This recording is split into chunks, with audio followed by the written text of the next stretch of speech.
Que la paix, la grâce et la miséricorde de Dieu vous soient abondamment accordées dans les noms glorieux et puissants de notre Seigneur Jésus-Christ.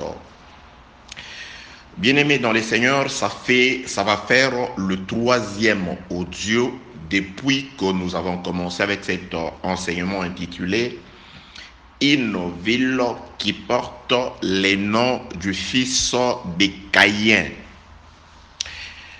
Le thème que nous avons très certainement soutiré dans les Saintes Écritures, plus précisément dans les livres de la Genèse au chapitre 4e, je m'en vais chercher le verset 12e où il est écrit: quand tu cultiveras les sols, il ne te donnera plus sa richesse. Tu seras errant et vagabond sur la terre. Donc là, c'est Dieu qui est en train de s'adresser à un meurtrier, à un assassin. Donc nous sommes en train de pouvoir nous instruire dans ces registres-là. Donc nous considérons Caïn par rapport aux Saintes Écritures, selon que c'est aussi confirmé dans la première lettre de Jean, 1 Jean chapitre 3, le verset 12e. Si vous commencez au 8e verset, vous aurez une bonne compréhension de ce que le frère Jean dit par rapport à Caïn. Il commence par dire que celui qui tue son frère est du diable. Celui qui est son frère est du diable. Il nous conseille de ne pas être comme Caïn, de ne pas imiter Caïn qui était du malin, parce que ses œuvres étaient mauvaises et que celles de son frère Abel étaient justes. Donc dans ces registres-là, le frère Jean, le Saint-Esprit, dispose dans la maison d'Adam le bien et le mal. Nous avons dans les 2 audios précédents expliqué l'origine de la présence du bien et du mal dans la maison d'Adam. Cela est parti par rapport à ce que Adam avait consommé. Adam ayant consommé les fruits de l'arbre interdit, le fruit sur lequel, ou l'arbre sur lequel Dieu a dit que c'est un arbre qui donne la connaissance du bien et du mal. Adam ayant consommé cet arbre, donc il était évident que dans la maison d'Adam, qu'Adam puisse reproduire les conséquences de sa désobéissance. C'est pourquoi un même arbre qui produit le bien et le mal, donc dans la maison d'Adam, il y a eu le mal représenté par Caïn et le bien représenté par Abel. Donc nous avons dans les 2 audios précédents parlé longuement sur ces choses-là. Donc Dieu s'adresse au meurtrier, à un assassin. Il dit à Caïn beaucoup de choses, mais ce qui retient notre attention ici, c'est la partie où Dieu dit à Caïn que tu seras errant et vagabond. Donc, c'est-à-dire Caïn, selon la parole de Dieu, selon la sentence ou les jugements que Dieu a prononcés sur ces derniers, sur Caïn, donc Dieu l'a destiné à l'errance et au vagabondage. Donc, un homme errant, c'est quelqu'un qui se promène sans savoir réellement où il va. Un vagabond, c'est celui qui n'a pas d'adresse fixe, de demeure fixe ou de domicile fixe, et un SDF. Que la paix, la grâce et la miséricorde de Dieu soient avec vous. Donc ça, c'est ce que Dieu a dit sur Caïn. Tu seras errant et vagabond, c'est-à-dire un homme qui n'aura qu'à circuler ça et là, qui n'aura pas d'adresse ou de demeure fixe. Mais il y a un contraste, quelque chose qui semble contredire les paroles de Dieu. Genèse, toujours chapitre 4e, le verset 17, il est écrit: Caïn connut sa femme, elle conçut et enfanta Enoch. Caïn bâtit ensuite une ville Et il donna à cette ville le nom de son fils Enoch. Celui que Dieu a destiné à l'errance et au vagabondage, l'homme de Caïn. Mais ici, sa situation sociale semble contredire, je dis semble contredire la prophétie de Dieu sur lui. Caïn a une femme, c'est-à-dire du côté marital, il est stable. Caïn a un enfant, c'est-à-dire un héritier. En plus, Caïn a aussi bâti une ville. C'est-à-dire Caïn n'était pas un sans domicile fixe. Caïn n'était pas dans la pratique selon ce qui est écrit dans le livre de la Genèse, chapitre 4, verset 17, un homme errant, parce qu'il avait une femme, un enfant, et toute une ville. Et là où ça nous intéresse encore plus, c'est le fait que la Bible déclare que Caïn, lorsqu'il a construit sa ville, il l'a baptisée au nom de son fils, c'est-à-dire cette ville s'appelait Enoch, le nom du fils de Caïn. D'où est parti le thème sur lequel nous sommes en train de pouvoir comprendre la pensée du Seigneur, recevoir des exhortations, des instructions utiles pour notre marche dans le désert jusqu'à la terre promise. C'est de là qu'est parti notre thème, une ville qui porte le nom du fils de Caïn. Caïn construisit une ville à laquelle il donna le nom de son fils. C'est-à-dire cette ville s'appelle Enoch. Que la paix, la grâce, la miséricorde de Dieu soit avec vous. Mais bien aimés,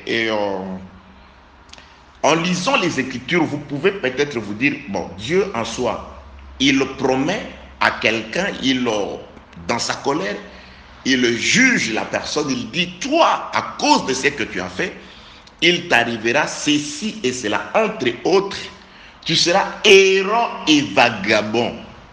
Mais la personne sur qui on a prophétisé l'errance et le vagabondage s'avère être stable avec une femme, un enfant, et il n'a pas seulement une demeure, une simple maison ou un château, mais il a toute une ville qui lui appartient et dont il se targue, à laquelle plutôt il se targue le luxe de donner le nom de son fils.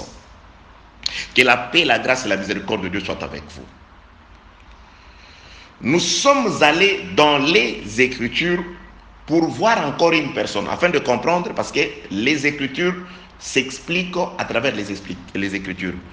C'est celui qui donne la parole, c'est lui qui donne l'explication. C'est pourquoi j'ai toujours dit, lorsque vous lisez la parole du Seigneur, vous vous limitez à lire ce que vous voyez, sans entendre, sans écouter les sons qui dégagent les saintes Écritures, bien aimé, vous n'êtes pas différent de quelqu'un qui adore celui qu'il ne connaît pas. Car chaque Écriture émet une voix, un son. Il y a la parole de Dieu qui se cache dans l'Écriture pour adorer celui que vous êtes censé connaître. Il faut, au-delà de ce que vous voyez dans la lecture, que vous écoutiez la voix que dégage l'Écriture. Ici, il est écrit que tu seras errant et vagabond. Mais dans la suite, ça se confirme par le même inspirateur, celui qui a écrit que Caïn sera errant et vagabond. Il va encore écrire qu'il a une femme, un enfant et toute une ville, qu'il baptisa au nom de son fils. Si vous lisez les Écritures sans pour autant entendre, écouter la voix qui dégage ces Écritures, vous allez vous dire que parfois il y a des choses que Dieu dit tout simplement pour dire. Il y a des choses qui ne peuvent s'expliquer, il y a des contradictions. Ça, ceux qui les disent, ce sont ceux qui lisent et qui ne se limitent qu'à ce qu'ils voient. Je nous ai toujours dit ceci. Jésus-Christ il envoie ses serviteurs acheter du pain et du vin, parce qu'il leur dit, allez acheter tout ce dont il faut pour la Pâque. C'est-à-dire, ce sont ses disciples qui sont allés préparer ces choses-là. Alors Jésus-Christ, il prend le pain qui était devant eux, mais il rend grâce par rapport au pain. Il dit, ceci est mon corps. C'est-à-dire, quand ils lisent pain. Mais quand ils écoutent les sons qui dégagent l'écriture, c'est-à-dire la lecture du pain qu'ils voient, ils entendent les corps. À la question, qu'ont-ils mangé ces jours-là, les apôtres? Ils ont mangé les pains qu'ils sont allés chercher, acheter, ou ils ont mangé les corps que le Seigneur leur a donnés. C'est pourquoi nous disons ceci. Nous faisons plus attention à ce que nous écoutons à travers l'écriture. Là, on ne néglige pas l'écriture. C'est-à-dire, chaque écriture émet une voix. Dans chaque écriture, il y a un son qui semble contredire, mais ça ne contredit pas. Ça explique ce qui est écrit. Il prend la coupe du vin.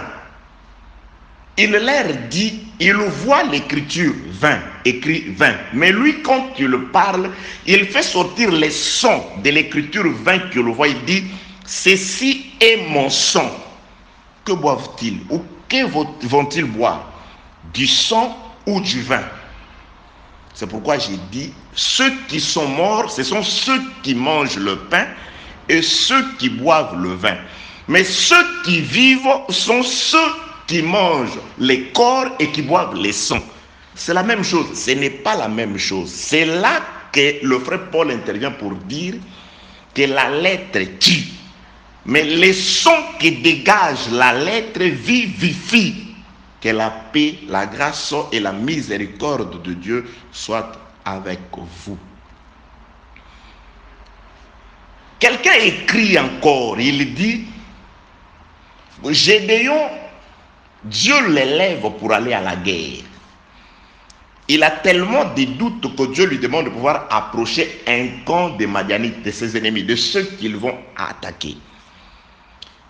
Gédéon entend, il écoute deux Madianites, deux des ennemis d'Israël en train de pouvoir parler. Gédéon écoute l'un d'eux dire, voilà ce que je vis en songe. Un pain d'orge a roulé et il est allé renverser une case. Un pain qui a roulé jusqu'à renverser une case, une maison. Ça, c'est la lettre. Ça, c'est ce qu'on voit. Comme il y a toujours quelqu'un qui est toujours à côté, lui, il va faire entendre les sons de la lettre qu'a donné son concitoyen, son conjoint. Il dit, le pain que tu as vu rouler jusqu'à détruire la maison, ce pain, c'est le pain de Gédéon. Le pain que tu as lu, quand tu lis pain, en réalité, le pain, c'est le pain. Quand tu vois la case, la maison qui est renversée, cette maison, c'est nous que Gédéon va détruire avec son épée. Il fait sortir les sons de la lettre. C'est de là que Gédéon comprit que Dieu leur avait réellement donné l'autorité, la supériorité sur leurs ennemis. Et la Bible déclare, il s'est agenouillé et il a commencé à adorer. Lorsqu'il a vu la lettre, et il en a écouté les sons, la voix qui sort de la lettre, c'est alors que Gédéon va adorer.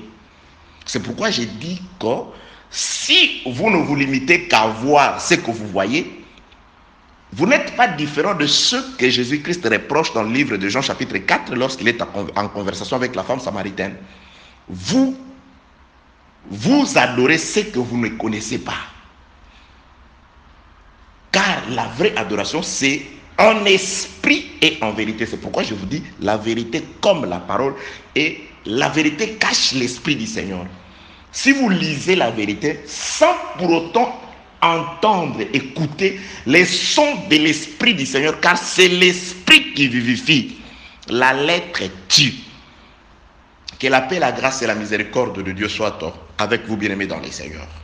C'est pourquoi, lorsque vous lisez, vous voyez devant vous la lettre, tu seras errant et vagabond sur la terre, et que par la suite, vous descendez pour voir que Caïn avait une femme, un enfant et toute une ville, vous allez vous dire, mais finalement, c'était quoi? Et quand vous posez la question, c'est alors que Dieu va vous faire écouter les sons que dégage l'Écriture. Que la paix, la grâce et la miséricorde de Dieu soient avec vous. Allons-y écouter les sons qui dégagent cette écriture ou cette parole de Christ, de Dieu. Nous sommes allés, je vais donner une écriture de Genèse chapitre 15e. Genèse chapitre 15. Le verset 7e où il est écrit, là c'est Dieu qui s'adresse à quelqu'un d'autre. Mettons entre parenthèses ce que Dieu dit à Caïn. Dieu appelle quelqu'un de sa patrie, il le retire de sa patrie. Maintenant Dieu lui explique les raisons pour lesquelles il lui a fait partir de sa patrie. Là Dieu s'adresse à Abraham qui est devenu Abraham plus tard. Genèse au chapitre 15, le verset 7e il est écrit. L'Éternel lui dit, c'est-à-dire il dit à Abraham, encore, je suis l'Éternel qui t'ai fait sortir d'Ur en Chaldée pour te donner ce pays. Pour te donner en possession ces pays. Et Abraham pose la question à Dieu. Abraham répondit, Seigneur éternel, à quoi connaîtrais-je que je posséderai ces pays? Donc là, je suis allé pour dire qu'il y a quelqu'un à qui, premièrement, nous avons compris que Dieu lui a promis l'errance et le vagabondage. Mais cette personne-là a une femme, un enfant avec facilité et toute une ville qu'il a baptisée au nom de son fils. Et il y a une seconde personne à qui Dieu fait sortir de quelque part. Et Dieu lui promet de posséder la terre. Il dit, tu vois la terre sur laquelle tu es là, je te la donnerai. Et Abraham a compris, il dit, maintenant, explique-moi, comment je posséderai? Qu'est-ce qui prouve que je vais posséder? C'est-à-dire, il a compris que Dieu lui a donné la promesse de posséder la terre. Donc, à Caïn, la promesse de l'errance, c'est-à-dire du vagabondage, de n'avoir pas d'adresse sur terre. Mais il a une adresse, une femme et un enfant, toute une ville. Et à Abraham, ou à Abraham, Dieu lui donne la promesse de posséder la terre. Quelle est la finalité? Abraham a-t-il vécu la concrétisation ou la matérialisation de cette promesse de l'Éternel? Lisons, les Écritures vont nous en donner l'explication. Je suis dans les livres des Hébreux.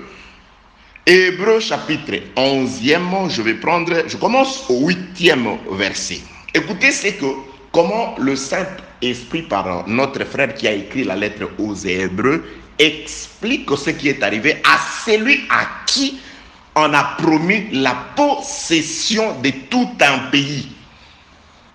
Hébreux chapitre 11, le verset 8e, il est écrit, c'est par la foi qu'Abraham, lors de sa vocation, obéit et parti pour un lieu qu'il devait recevoir en héritage. Vous voyez, un lieu. Il est parti pour un lieu qu'il devait recevoir en héritage. Qui était celui qui lui a remis cet héritage? C'est Dieu. Ça se confirme. Genèse chapitre 15, le verset 7e. C'est par la foi qu'Abraham, lors de sa vocation, obéit et parti pour un lieu qu'il devait recevoir en héritage et qu'il partit sans savoir où il allait. Verset 9, c'est par la foi qu'il vint s'établir dans la terre promise comme dans une terre étrangère habitant sous des tentes ainsi qu'Isaac et Jacob, les co-héritiers de la même promesse. Donc, Abraham est mort sans avoir possédé la terre que Dieu lui a promis de recevoir, de posséder. D'après les Écritures, noir sur blanc, il est mort tout en étant étranger et passager sur la terre qui lui a été promise. Dieu dit, je t'ai fait sortir pour te donner cette terre où tu es. Mais le frère qui écrit la lettre aux Hébreux, si vous allez aussi lire dans le livre de la Genèse, vous allez vous rendre compte qu'Abraham est resté sur cette terre-là étranger et passager. Il est resté étranger à telle enseigne qu'il était obligé de pouvoir quémander une portion de terre, l'acheter à prix d'argent pour enterrer sa femme. Il pouvait dire non, voilà, vous qui êtes là, les Essiens, cette terre-là, ça m'appartient. Là, je vous dis, il y a un mystère que j'expliquerai à mes amis un jour, à mes frères, aux compatriotes célestes un jour. Là, ça explique aussi, Abraham va acheter un terrain aux Essiens pour enterrer sa femme. Et plus tard, David viendra prendre la femme d'un Essien, un Étien. Pourquoi David va prendre la femme d'Uri? Uri les Étiens. Pourquoi il va prendre sa femme? La femme, pourquoi il va prendre sa femme? Et Abraham avait acheté un terrain. Il a donné son argent aux Étiens. Et ils lui ont remis une terre. Il a enterré sa femme. Que la paix, la grâce et la miséricorde de Dieu soient avec vous. Parce que tous les actes qui se commettent dans les Écritures, c'est des conséquences des événements qui sont quelque part écrits dans la parole de Dieu. Rien ne s'est fait au hasard, surtout dans la vie des prophètes, parce que la Bible déclare que David était prophète. Comme prophète, ce qu'il a dit et ce qu'il a vécu avait des explications. Que la paix, la grâce et la miséricorde de Dieu soient avec vous. Abraham était aussi prophète. Parce que lorsqu'on a pris Sarah, Dieu confirme que cet homme est un prophète. C'est mon prophète. Abraham était prophète. Et quand on dit que la paix, la grâce et la miséricorde de Dieu soient avec vous, que notre temps s'est écoulé. Donc, nous avons Caïn à qui Dieu a promis l'errance. Mais Caïn, qu'est-ce qu'il fait? Caïn va prendre une femme et il alla chez sa femme, la femme enfanta un fils, Caïn bâtit une ville, il va faire hériter cette ville à son fils avec beaucoup de facilité. Et de l'autre côté, nous avons un Abraham à qui Dieu promet aussi une terre. Mais la Bible déclare, la lettre aux Hébreux déclare qu'Abraham a vécu sur cette terre comme un étranger et un pèlerin. Il n'a pas possédé l'effectivité de cette promesse que Dieu lui a faite. Il n'a pas palpé ou goûté aux fruits de la promesse que Dieu lui a faite. Il n'en a pas touché. Ben, ça veut dire quoi? Dieu vous promet quelque chose et vous mourrez sans l'avoir, sans la posséder. Et à qui Dieu dit tu seras errant et vagabond, lui, il a la facilité d'avoir une femme. Et j'avais aussi dit ceci. Du côté de Caïn, je m'en tiens à ce qui est écrit. La Bible déclare il alla vers sa femme conçut et enfanta. Pas de problème de stérilité, pas de complications. Mais du côté d'Abraham, nous voyons déjà des complications. Dieu lui promet une terre. Mais la Bible déclare, je suis dans le livre de la Genèse. Je prends Genèse chapitre 10. Attendez, je vais chercher pour nous Genèse chapitre 10. Dieu dit quelque chose sur Genèse chapitre 11 plutôt. Je prends le verset 30e. Saraï était stérile et elle n'avait point d'enfant. Donc, c'est-à-dire, le problème commence dans la maison de celui à qui Dieu a fait des promesses. D'abord, la stérilité. Or, Dieu dit, je te bénirai, je bénirai ta postérité. Mais Dieu frappe sa femme de la stérilité. Mais du côté de Caïn, il n'y a pas de stérilité. Ah, là, il y a une écriture qui s'accomplit. Le malheur atteint souvent les justes, mais l'Éternel l'en délivre toujours.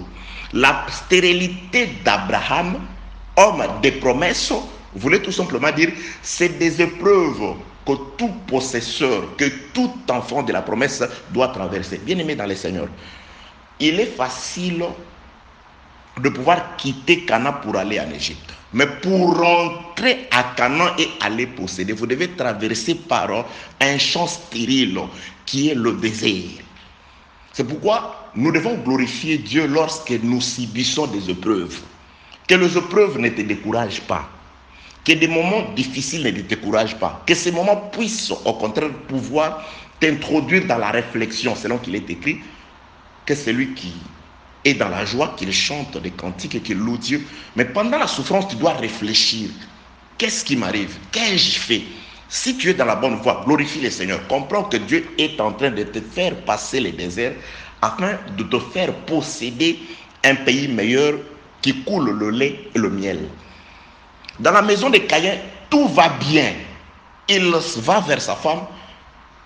La femme conçoit directement et il enfante. Mais du côté d'Abraham, celui à qui Dieu fait des promesses de posséder la terre, Dieu commence d'abord par rendre sa femme stérile. Des épreuves, des difficultés. Et la Bible confirme, il n'était pas le seul. Il y avait Abraham, il y avait Isaac. Isaac, idem. Idem, Isaac, sa femme aussi. Attention, dans l'audio numéro 2, j'ai commis un certain lapsus. Au lieu de dire que la femme d'Isaac a conçu lorsque ce dernier avait 60 ans, je parle de 70 ans.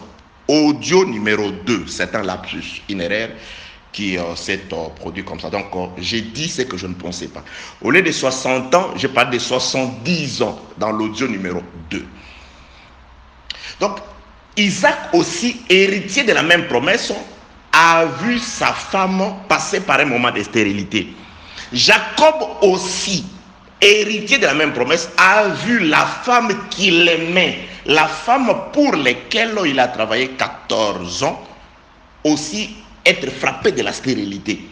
Ça parle de malheur, ça parle des épreuves que nous devons traverser tout en gardant la promesse. Que la paix, la grâce et la miséricorde de notre Dieu soient avec vous. Je vais chuter, bien-aimés dans le Seigneur. Je voudrais nous dire ceci. Nous avons deux parallèles. Nous avons Caïn, à qui on fait la promesse d'être un errant et vagabond, mais qui se retrouve dans la vie concrète, avoir une femme et un enfant et toute une ville pour lui. Et nous avons un certain Abraham, un ami de Dieu, à qui Dieu donne la promesse de posséder la terre. Mais la lettre aux Hébreux confirme qu'il est mort sans pour autant palper cette promesse-là, parce qu'il a vécu des tentes. Il a vécu des tentes, il n'était pas le seul. Lui, Abraham et Isaac, ils ont vécu dans des tentes. Ils y ont vécu, c'est-à-dire sur cette terre, comme des pèlerins et des étrangers. Or, il partit de chez lui avec la promesse de posséder, d'hériter. Mais arrivé sur place, au lieu de confirmer cet héritage-là, il meurt. Abraham meurt sans pour autant vivre l'accomplissement de cette promesse-là. Il a vécu tout son temps comme un pèlerin et un étranger. Je donne un petit exemple à la manière des hommes. J'ai des amis un peu partout. Nous qui vivons à l'extérieur, nous avons droit au crédit de la maison. Vous pouvez aller souscrire un crédit pour une maison. Vous souscrivez le crédit pour 30 ans. Alors voilà, vous allez payer. On va commencer à retrancher quelque chose comme 1000 euros, 500 euros, je ne sais pas comment ça dépend de la valeur de la maison. Alors, vous êtes dans une maison qui est la vôtre. Cette maison, lorsque vous souscrivez le crédit, c'est-à-dire il y a un acte de propriété qui est écrit à votre nom. Et vous savez, ah non, voilà, il a acheté une maison en France, en Chine, et en Belgique, et je ne sais pas, Hollande, Allemagne, aux États-Unis. Oui, tu en es les propriétaires. Mais jusque-là, la maison, tu l'as souscrit. Il y a le notaire qui a signé toute cette maison, elle est à toi.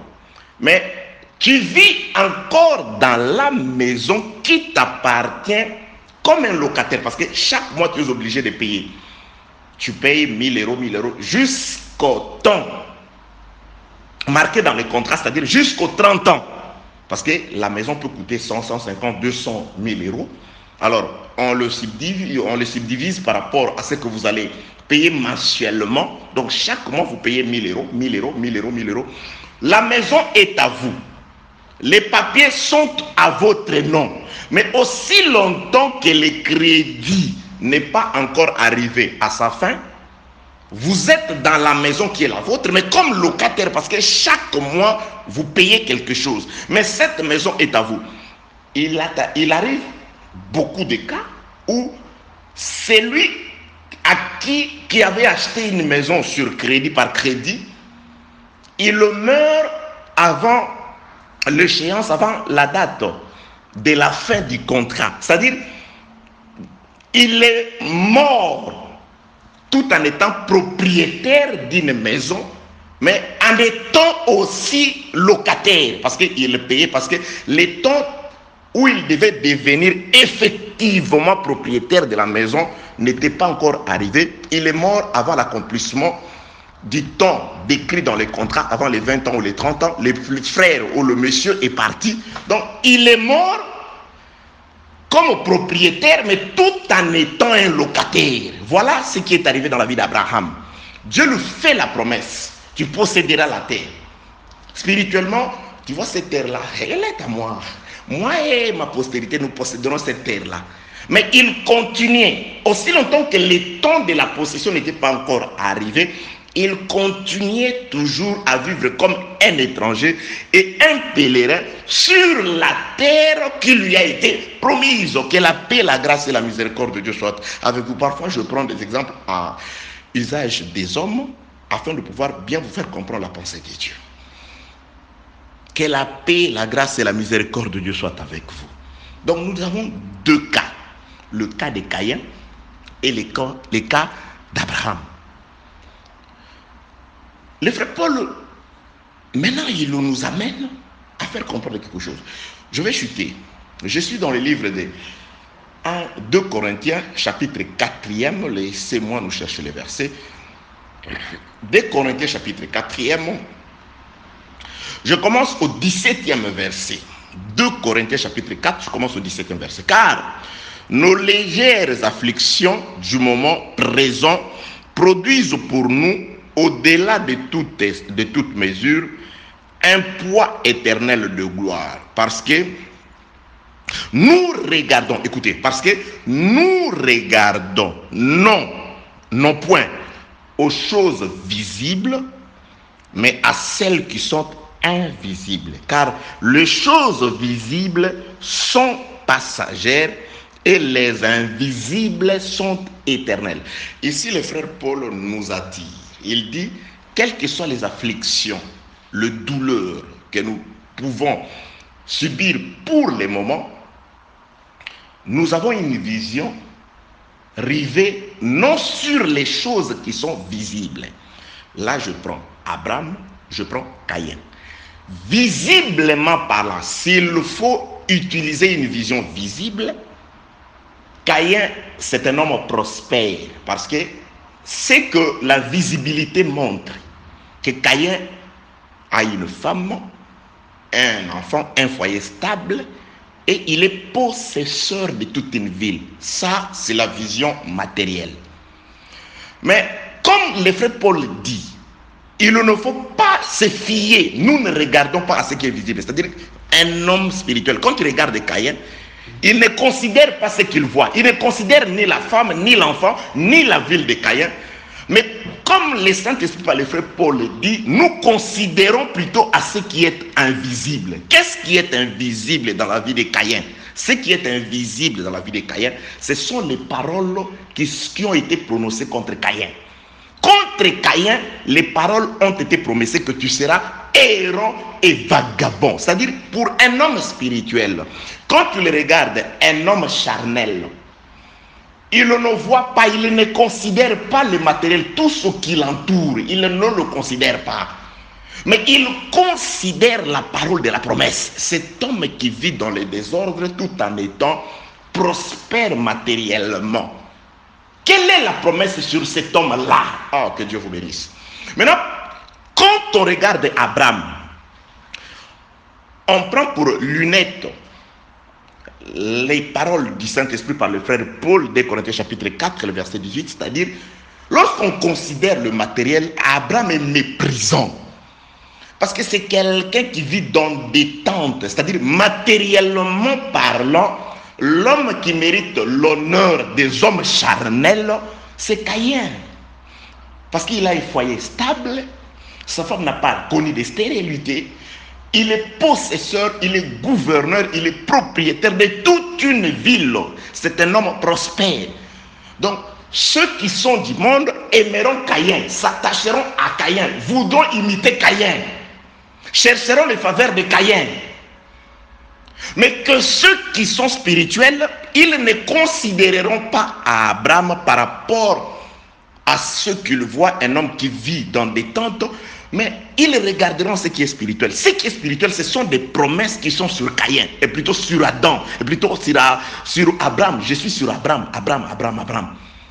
Quand vous considérez Abraham matériellement parlant, c'est quelqu'un qui vit dans des tentes, c'est un homme qui est un étranger. Il se déplace ça et là. Parfois, il va jusqu'à céder sa femme contre la nourriture. Sa vie matérielle est méprisable. À cause de la famine, il va jusqu'à céder sa femme. Sa vie est méprisable. Mais si vous avez une vision spirituelle, c'est celui sur qui Dieu dit, Abraham, tu posséderas la terre. Abraham, ta postérité possédera la terre.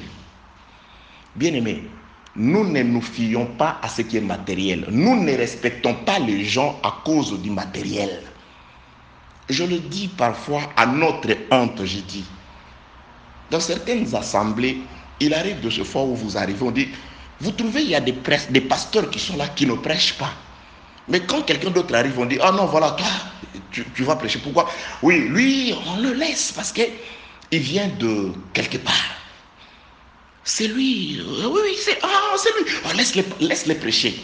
À cause du matériel, on fait confiance à quelqu'un. Même dans certaines églises dites des saints, on considère les gens par rapport à l'apparence. Quelle est la différence entre celui qui va aimer Caïn, parce qu'il est maître de toute une ville, sans tenir compte de la promesse qui est sur Caïn, et qui va mépriser Abraham, sans tenir compte des promesses qui sont sur Abraham?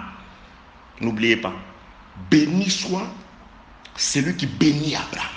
Maudit soit celui qui maudit Abraham. Il est méprisable. Il habite des tentes. Il habite de maisons, je ne sais pas. Il est comme un homme, sans domicile. Mais il est Abraham, un homme rempli de promesses. Il a la promesse. Il a une femme stérile, mais il a la promesse. Visiblement parlant, Abraham est méprisable. Spirituellement parlant, c'est Abraham la promesse. Tu vas te fier à Caïn. Or, il est écrit, maudit soit quiconque se confie à l'homme et qui prend la chair pour appui. Oui, Caïn, c'est un homme. Ça, c'est pour moi qui l'ai dit. C'est sa mère. Quand tu l'as conçu, Caïn, il a dit, j'ai formé un homme à l'aide de l'Éternel. C'est un homme. C'est-à-dire, quand vous enviez Caïn, quand vous cherchez les faveurs de Caïn, combien d'hommes de Dieu vont faire des courbettes devant des hommes politiques à cause de la richesse de ce monde? Combien d'hommes de Dieu vont chercher tout en je sais pas, tout en détruisant la parole, en méprisant la parole, ils vont chercher la faveur ou les faveurs des hommes charnels? Ça, c'est user de la vision matérielle, s'accrocher à Caïn. Que la paix, la grâce et la miséricorde de Dieu soient avec vous. J'introduis ce que je vais nous dire dans l'audio prochain. Je suis dans les livres de Luc. N'oubliez pas, notre thème, c'est la ville qui porte le nom du fils de Caïn. Vous allez vous rendre compte, parce que nous descendrons dans ce parallélisme-là. Si Caïn, on lui a promis l'errance, mais il s'est bâti une ville qu'il a donnée à son fils. Et vous allez voir aussi qu'Abraham aussi, il va se bâtir une ville qu'il mettra aussi, qu'il baptisera aussi au nom de son fils. Je prends le livre de Luc au chapitre 4e. Luc au chapitre 4e. Laissez-moi chercher les versets. Luc chapitre 4e, je peux commencer au 5e verset. Il est écrit, le diable l'ayant élevé, c'est-à-dire les diables ayant élevé Jésus. Ça aussi, il y a un enseignement. Les diables l'ayant élevé. Le diable va élever Jésus. Je n'ai pas le temps aujourd'hui.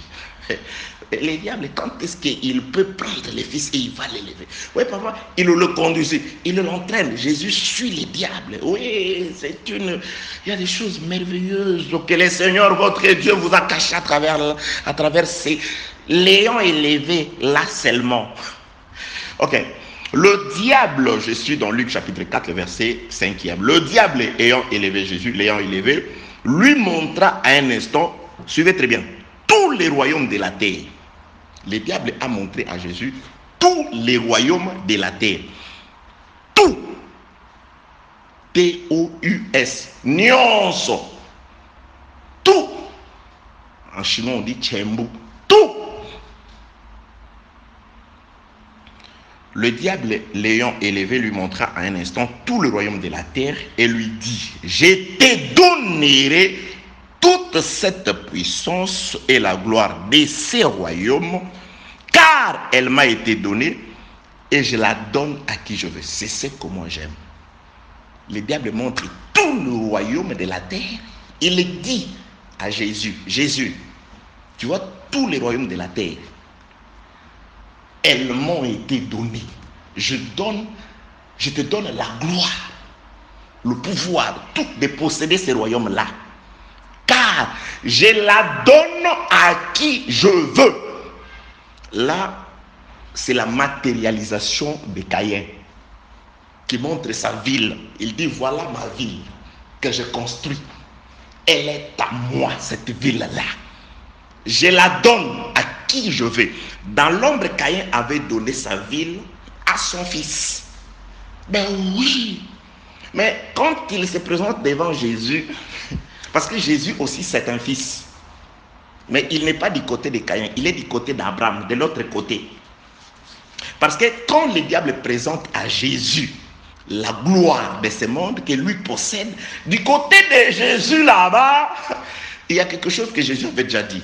Juste dans les livres de Luc, je vais rentrer, Luc chapitre 9e. Luc, attendez, je cherche Luc, le chapitre 9, c'est le verset 57 ou 58. Luc chapitre 9, oui, le verset 58e.